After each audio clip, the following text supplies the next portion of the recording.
শহর থেকে গ্রামে এসে এতটাই ভালো লাগলো যা বলে প্রকাশ করা যাবে না। গ্রামের সৌন্দর্য তো গ্রামে গেলেই পাওয়া যায়। তো আমরা সকালে লিচুর বাগানে আসতেই দেখি বাগানের মালিক ভোর সকালেই লিচু ভাঙা শুরু করছে।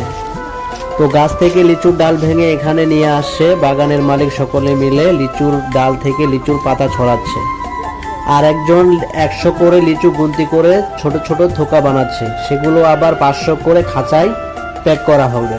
তো আসলে গ্রামের সৌন্দর্য তো গ্রামেই পাওয়া যায়।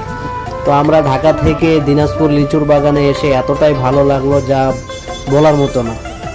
আমাদের দিনাজপুরের সেই বিখ্যাত লিচু, এই লিচু আসলেই সকলে খেতে চায়, সকলে পেতে চায়।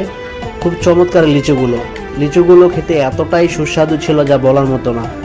আমি যতক্ষণ সেখানে ছিলাম ততক্ষণ আমি লিচু খেয়েছি, গাছ থেকে পেড়ে খুব ভালো লেগেছে।